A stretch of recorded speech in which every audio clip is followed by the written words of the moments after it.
When I was getting ready to go to Christmas dinner, I opened my phone and froze. My parents had just posted a family photo without me, smiling together like nothing was missing, and the caption stung like a knife, "Only the most beloved people."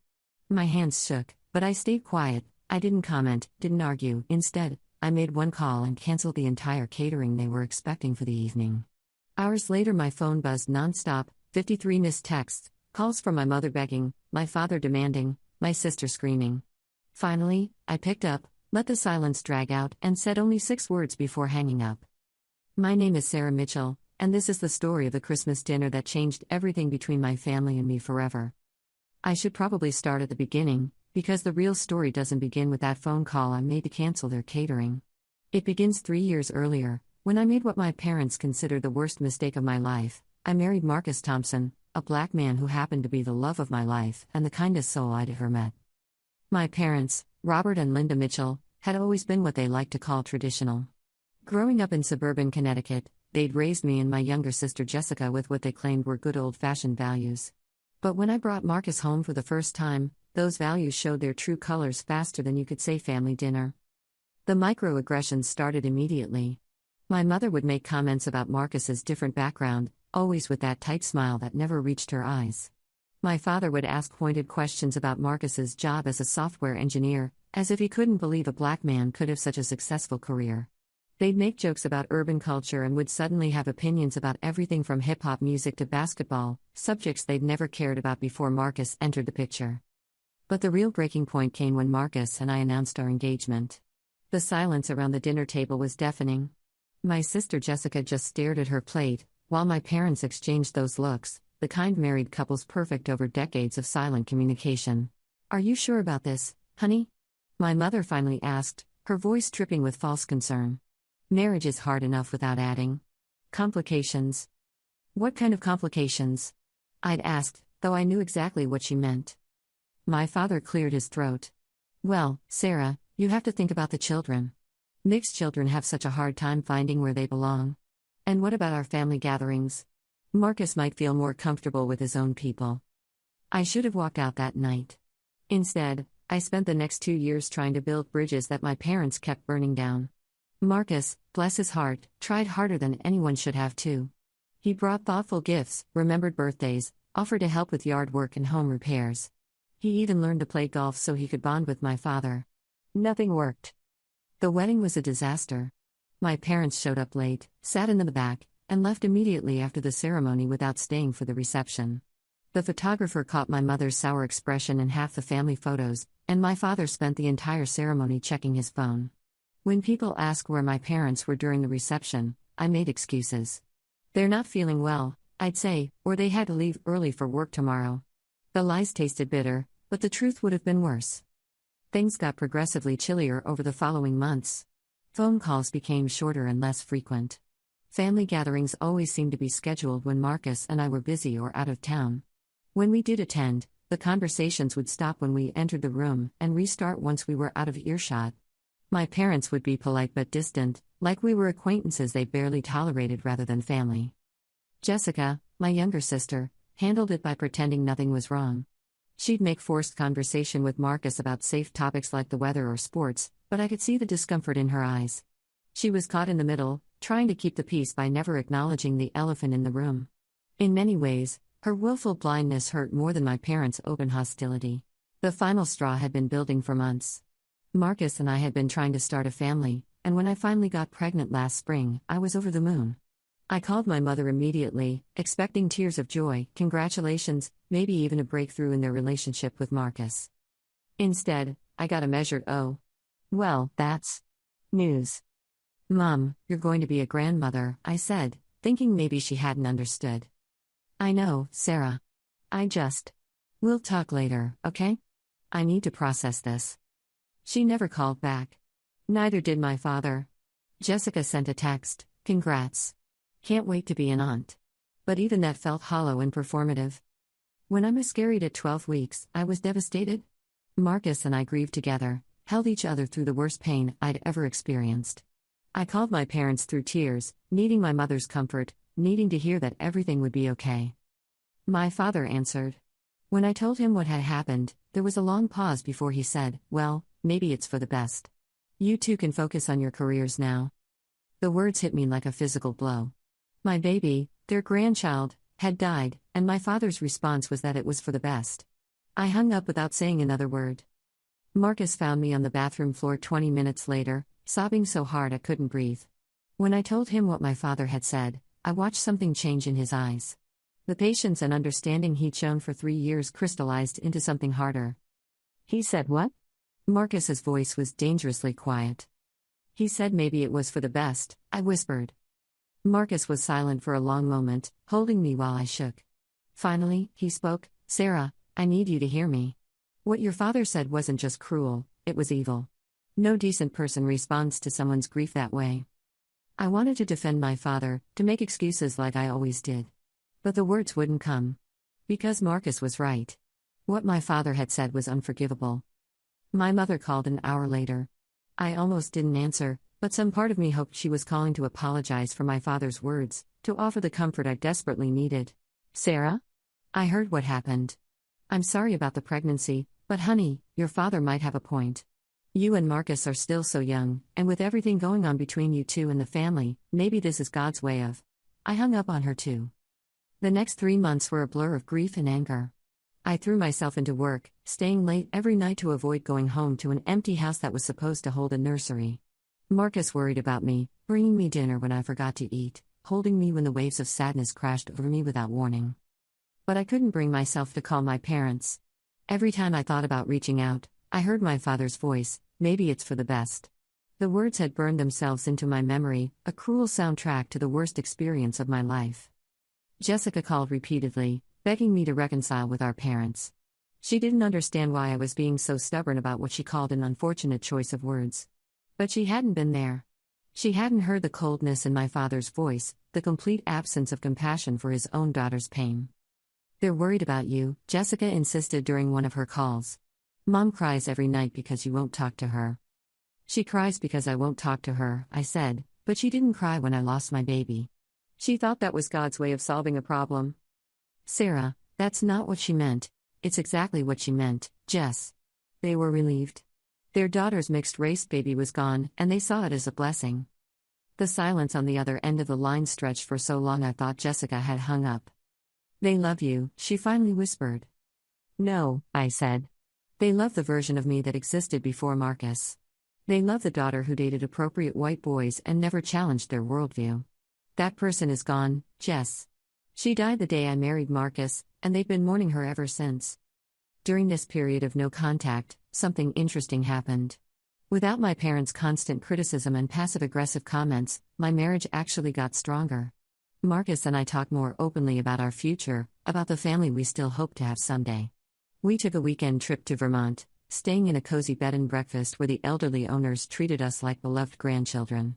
"You seem different," Marcus observed as we walked hand in hand through a maple grove. "Lighter somehow." He was right.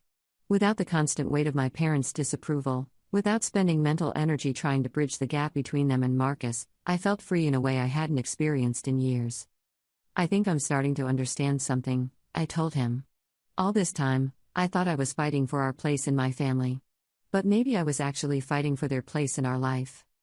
Marcus stopped walking and turned to face me. "What do you mean?" "I mean maybe the question isn't whether they'll ever accept you. Maybe the question is whether we should accept them." It was a radical thought for someone who'd spent her entire life seeking her parents' approval. But standing there in the golden autumn light, I felt the truth of it settle into my bones. The reconciliation, when it finally came, was orchestrated entirely by Jessica. She arranged for us all to meet at a neutral location, a family restaurant downtown where public setting would hopefully keep emotions in check. I agreed to go, partly because I missed my sister and partly because Dr. Reeves thought it might bring some closure. My parents looked older when they walked into the restaurant. My mother had new lines around her eyes, and my father's hair seemed grayer. They hugged me carefully, like I might break or disappear if they held too tight.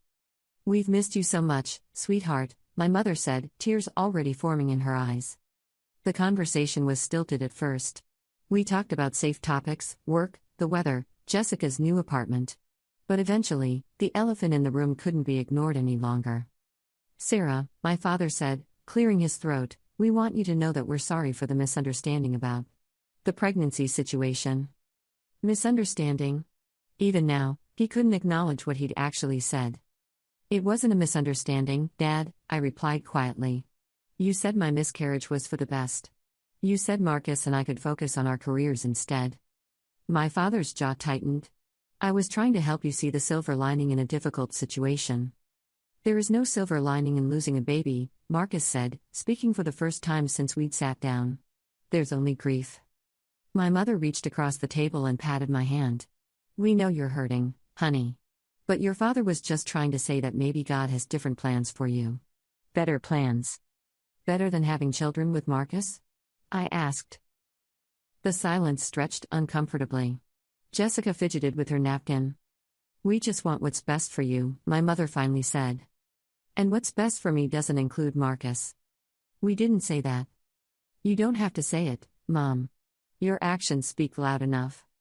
My father leaned forward, his voice taking on the stern tone I remembered from childhood arguments. Sarah, you're being unfair. We've welcomed Marcus into our family.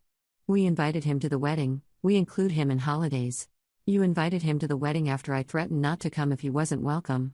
And you include him in holidays the way someone includes a piece of furniture. He's there, but he's not really part of anything.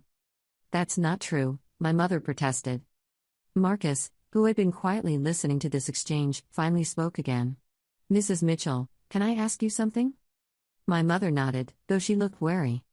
What's my job? She blinked, clearly confused by the question. I'm sorry? My job. What do I do for work? My mother looked panicked, glancing at my father for help. They'd been at our wedding 2 years ago. Marcus had given a speech about his work as a software engineer. He talked about his job at family dinners, contributed to conversations about technology and business. But my mother couldn't remember. You work with computers? She ventured.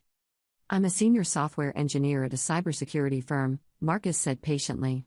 I've been there for 5 years. I recently got promoted to team lead. I spoke about it at Easter dinner last month. My mother's face flushed red. There's so much to keep track of. What about my family? Marcus continued. Can you tell me anything about them? This time, my father jumped in. They live in Atlanta. My parents, yes. But I have a sister too. And 2 nieces. I've mentioned them dozens of times over the past 3 years. More uncomfortable silence. Marcus leaned back in his chair, his point made. You don't know anything about me because you've never tried to know anything about me. You've been polite, sure. But you've never seen me as a person worth knowing. I watched my parents' faces carefully during this exchange. I was looking for shame, for recognition, for some sign that Marcus's words had hit home. Instead, I saw defensiveness and irritation. We've tried, my father said curtly. But you have to understand, this has been an adjustment for us too. 3 years is a long time for an adjustment, I said. Some adjustments take longer than others, my mother added, as if this explained everything. And that's when I realized that nothing had really changed. They were sorry I was upset, sorry there had been conflict, sorry things were awkward. But they weren't sorry for how they treated Marcus. They weren't sorry for making their daughter choose between her family and her husband. They weren't sorry for being relieved when my baby died. They were just sorry they'd gotten caught. The reconciliation came through Jessica, who begged me to give them another chance. They love you, Sarah, she insisted during one of our coffee dates. They're just set in their ways. But they're trying to change. I wanted to believe her. More than anything, I wanted my family back. So when my mother called in November and invited Marcus and me to Christmas dinner, I said yes. She even sounded genuinely warm on the phone, asking about Marcus's work and mentioning how she'd love to hear about our recent vacation to Mexico. We miss you, sweetheart, she said, and for the first time in years, I thought maybe we could fix this. That brings me to December 24, 2024. I was upstairs getting ready, trying on my 3rd dress of the evening because I wanted everything to be perfect. Marcus was downstairs wrapping the thoughtful gifts we'd bought for everyone, a vintage golf club for my father, a cookbook by my mother's favorite chef, a designer purse for Jessica that cost more than I wanted to admit. I had just decided on the red dress, festive but not too flashy, when my phone buzzed with a Facebook notification. My mother had posted a photo. I opened the app expecting to see one of her usual holiday posts, maybe a picture of their Christmas tree or the dining room table set for dinner.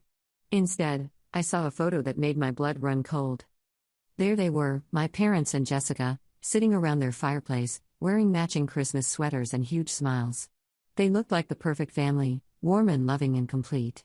The presents were arranged artfully around the tree behind them, and everything looked magazine perfect.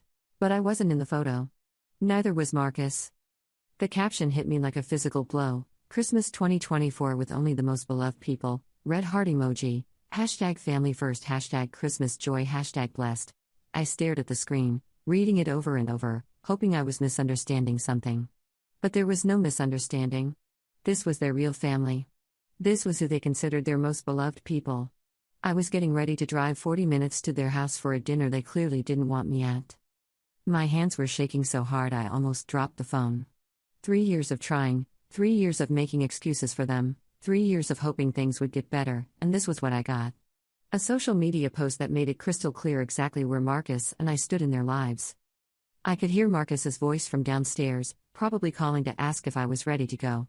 The man who had tried so hard to win over my family, who had endured their subtle insults and cold shoulders with grace and patience, who had held me while I cried over their treatment of us. That's when something inside me snapped. I didn't comment on the post. I didn't call my parents screaming. I didn't even tell Marcus what I'd seen. Instead, I opened my contacts and scrolled to a number I'd saved months ago: Elegant Affairs Catering. My parents had bragged about hiring the most expensive catering company in town for their Christmas dinner. 35 people were coming, including extended family, neighbors, and my father's business associates. They'd planned this elaborate spread with prime rib, lobster tails, and all the trimmings.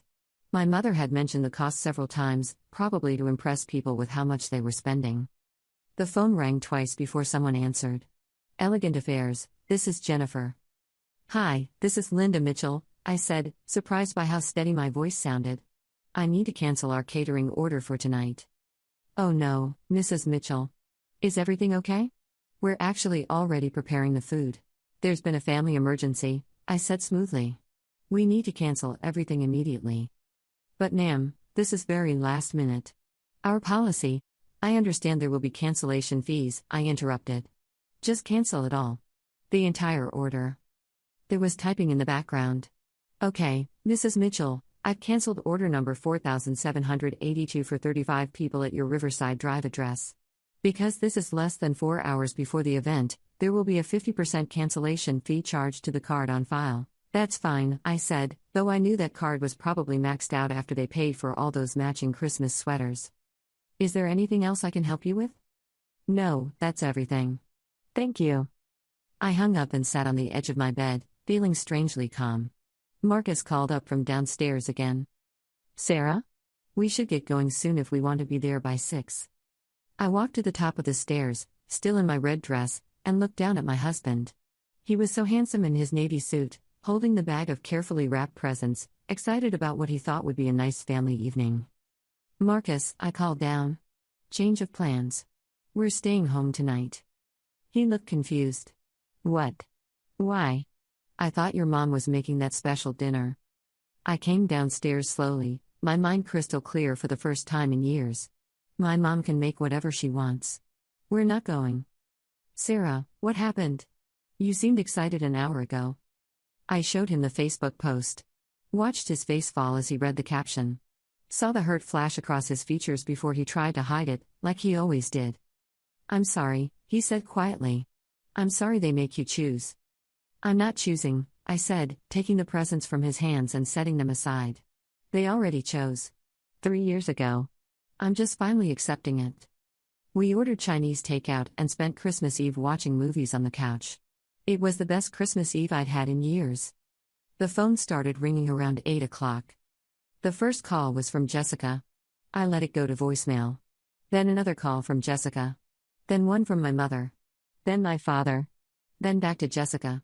I turned the ringer off and watched the screen light up over and over. By 9 o'clock, I had 17 missed calls and 26 text messages. The texts started panicked and escalated from there. Jessica, where are you? Mom is freaking out about the food. Mom, Sarah honey, there's been a mistake with the catering, can you call me? Dad, Sarah, call your mother immediately. Jessica, the caterer said you canceled? What's going on?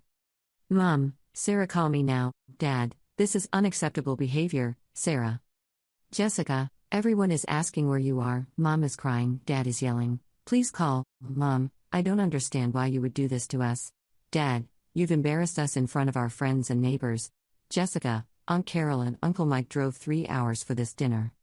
Mom, we can talk about whatever's bothering you, but please tell me how to fix the food situation. Dad, this is the most selfish thing you've ever done, and on and on.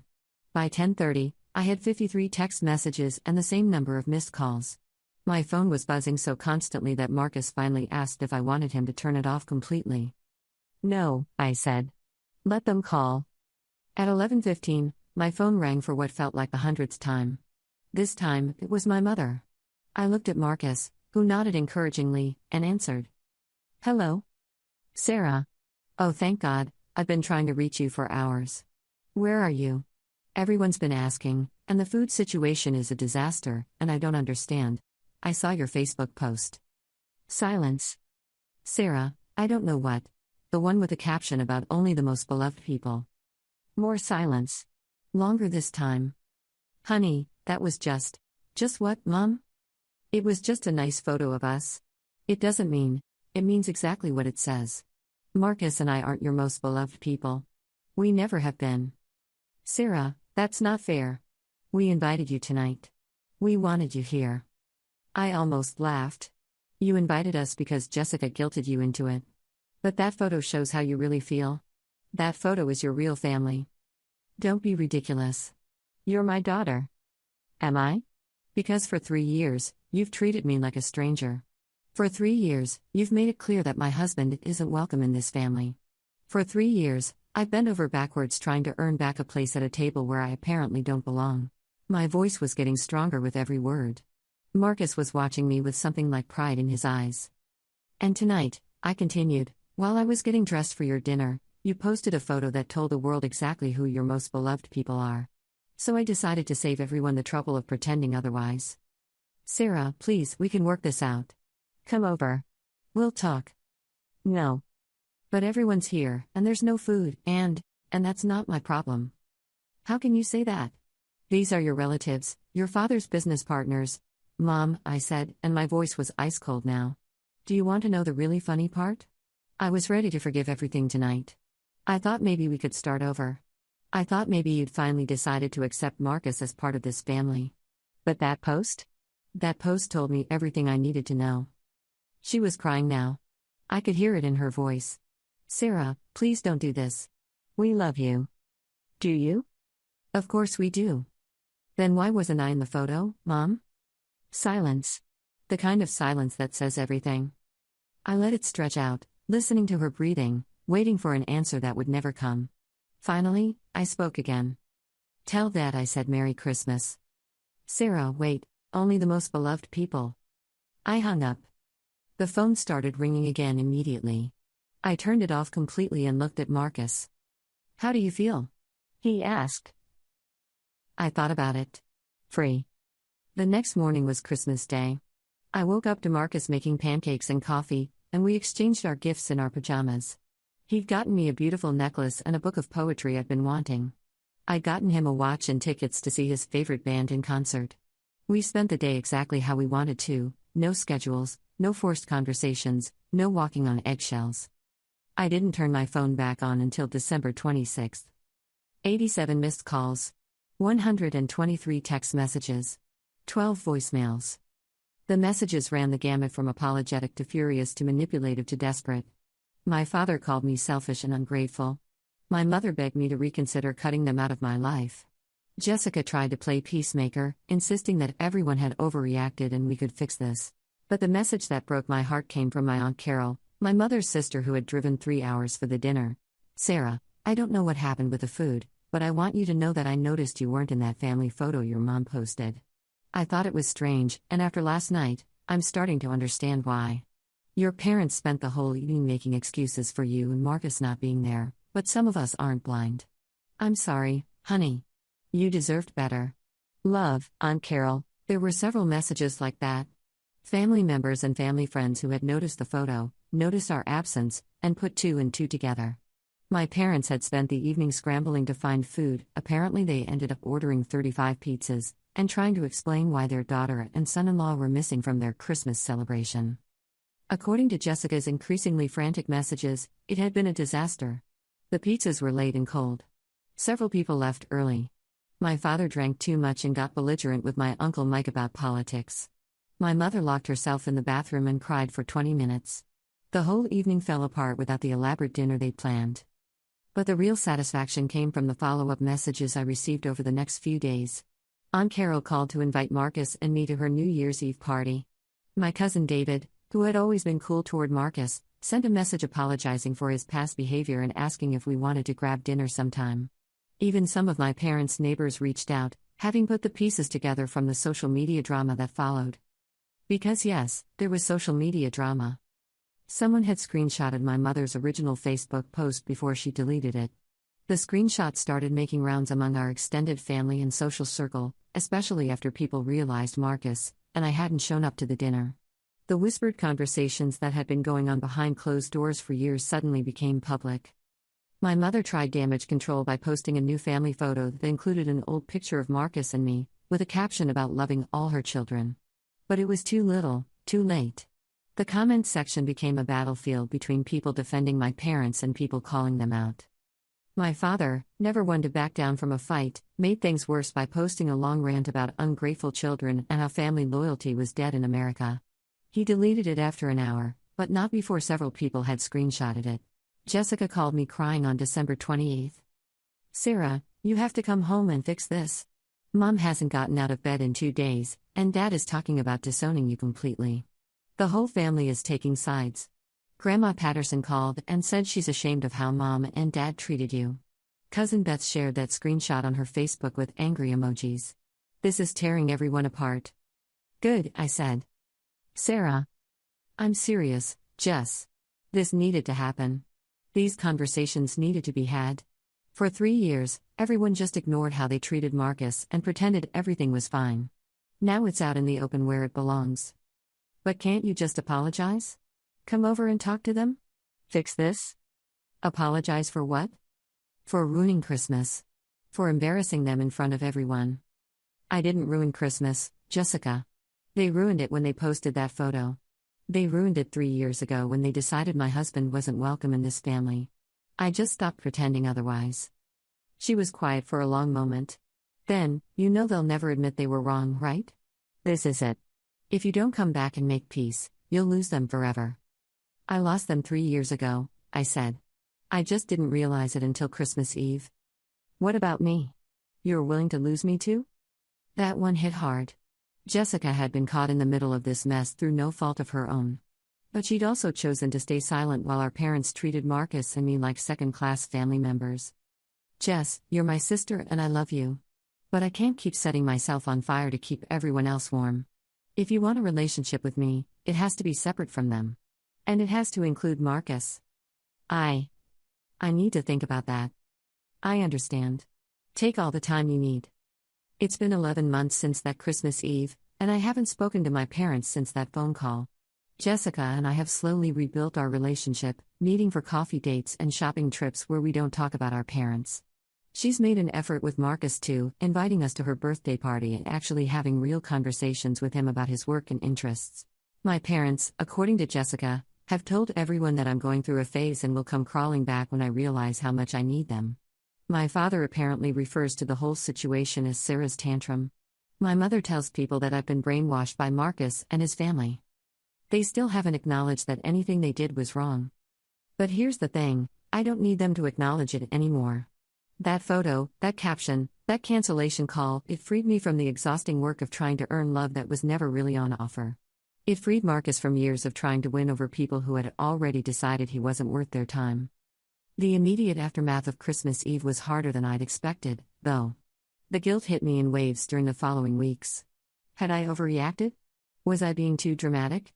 These thoughts plagued me especially during quiet moments, while brushing my teeth, during my commute to work, in the minutes before falling asleep. Marcus noticed my internal struggle.